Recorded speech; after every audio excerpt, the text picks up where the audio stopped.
Track cranksets can range anywhere between $30 to $300 and even upwards to $600. They're all the same part and they all do the same thing, so why is there such a huge range in prices when it comes to track cranksets? And is spending more even worth it? Let's find out. For the most fun I've had on a bike, check out Wabi's lightweight, sprightly riding bikes linked at the top of the description.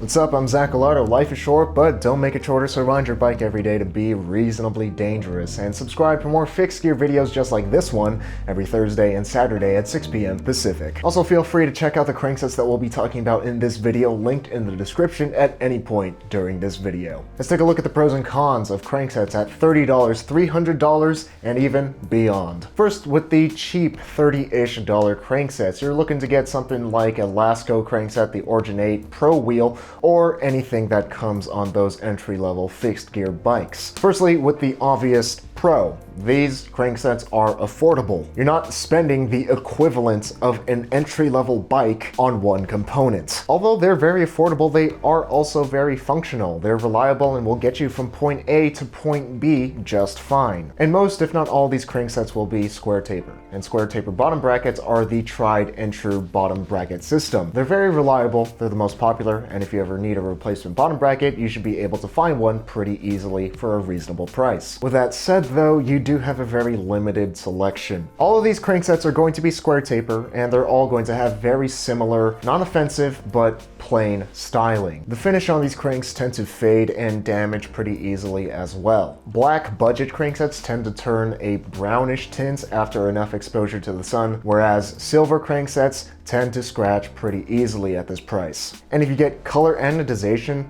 it can be really uneven. You can immediately spot the difference between a high quality one and a low quality one. Another con is the chainring in terms of durability, roundness, and options. These chainrings won't be as well machined as more expensive ones, meaning they won't be as round, and the teeth won't be as even, meaning your drivetrain won't run as smoothly. You can have uneven chain tension throughout your pedal stroke, and the chain line might not be straight. And the vast majority of these affordable cranksets are going to be 130 BCD. That's bolt center diameter, which determines what size chain rings you can use. And at 130 BCD, there just aren't as many options as the track standard, which is 144 BCD. A lot of these cranks will also come with loose ball bearing bottom brackets, which means more maintenance, and they can start to click and creak if you don't stay on top of keeping your bottom bracket packed. These cranks also aren't going to be the stiffest and the best performing in the world, and because of that, you will be a little bit slower on cheaper cranks. Please do note though, it's not going to be a huge difference. Sometimes I go out on group rides with a $400 bike and I can still stay in the front of the pack, where people have cranksets that cost as much as my entire bike. The rider of the bike is always a way bigger factor when it comes to speed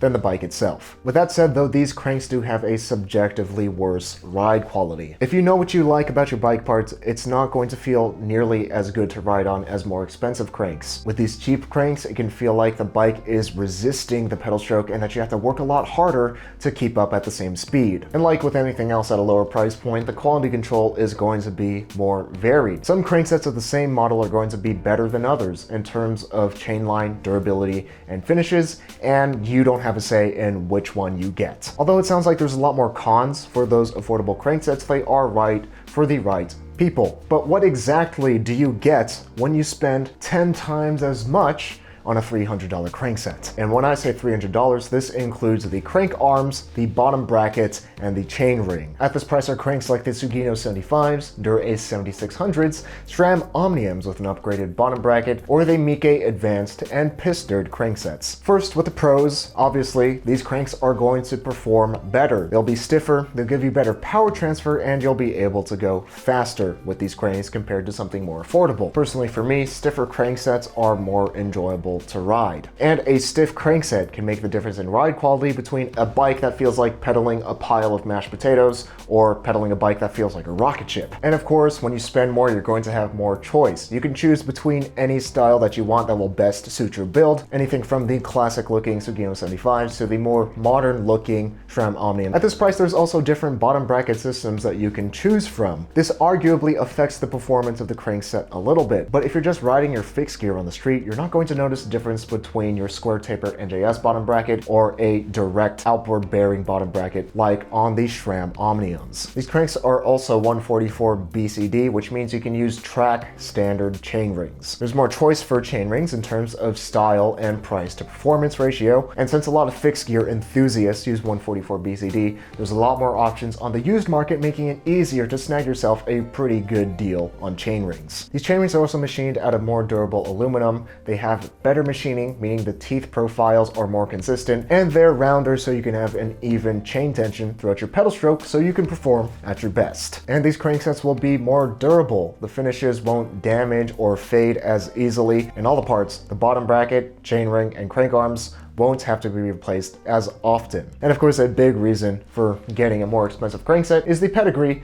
which means Fixie points. These cranksets are going to have really tight quality control, meaning they're much more consistent across the board. When you spend more, you know that you're getting a good product. They're going to be well designed from companies that have a history of making good components. Because of that, they'll retain their value better, which means you can sell them more easily and get some of your money back in the event that you don't need it anymore. And then the cons, obviously, the price, ouch. If you do need to replace anything immediately, you're probably gonna have to get something new, which means everything is more expensive across the board. The price also extends to the cog and the chain, because a drivetrain is a system and will only run as smoothly as its weakest link. These cranks cost 10 times as much, but they'll be 2 to 3 times as good. And for a lot of people, that's just not worth it. High quality track cranksets can cost as much as an entry-level fixed gear, which begs the question, what am I doing with my money? But then there's even cranksets that cost beyond $300. These are the top shelf cranks that cost $600 and more. Cranks like the Sugino 75 direct drives, Rotor 3Ds, and Dura-Ace 7710s. These are going to have all the benefits of $300 cranksets, with the added benefit that you know that you are getting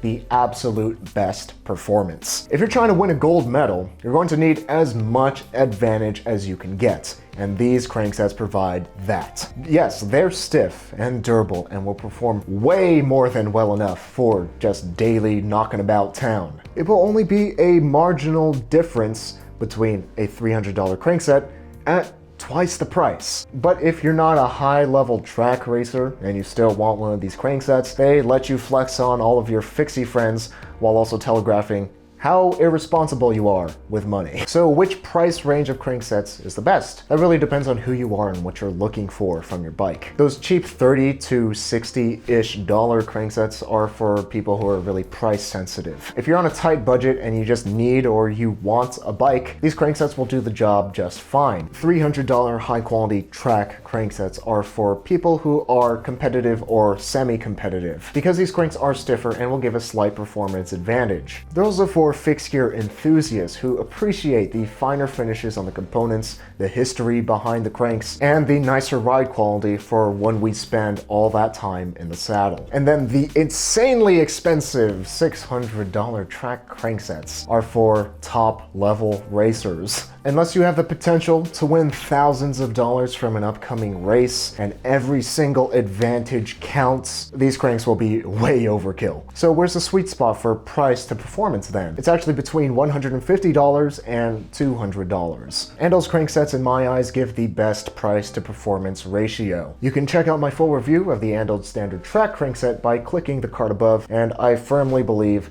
that this is the best bang for your buck when it comes to cranksets. Andel's cranks perform just as well and are just as durable as cranksets that cost $100 to $200 more. I'm currently riding the Andel RSC1 cranks on my Wabi, and I honestly can't tell the difference between it and my more expensive Sugino 75s without looking at them. Spending more than what the Andels are priced will get you more fixie points and really not much else, but sometimes those fixie points are worth it. At this point though, I can't justify spending more on a crankset that perform just the same as the cranksets that I already have, so I'm sticking with my no-nonsense budget Andels for the time being. So if you're on a budget, look to spend between $150 to $200 on an Andel track crankset. Otherwise, you probably already know what you want from your cranks. Question of the day: what other fixed gear components and accessories do you want me to compare in this Versus series? Let me know in the comments and I'll make those videos so we can see what you get when you spend more and if spending more is even worth it. Speaking of if spending a little more is worth it, our channel sponsor Wabi Cycles are definitely worth it. You get custom levels of ride quality all at a reasonable price. Wabis are the most fun that I've ever had on a bike, which makes it pretty easy for me to ride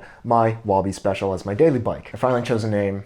His name is Wallace. Wabis are spec'd with no nonsense but high-performing components like the aforementioned Andled Crankset. And even a bike snob like myself can't justify the extra $200 to replace them with Sugino 75s. Although I do like my Sugino 75s. So if you're looking for your end-all, be-all fixed gear for street riding, check out Wabi Cycles linked at the top of the description. And if you haven't ridden your bike yet today, don't watch this upcoming video where we compare $400 versus $1,200 bikes. Instead, ride your bike every day to be reasonably dangerous, even if it is just on the rollers.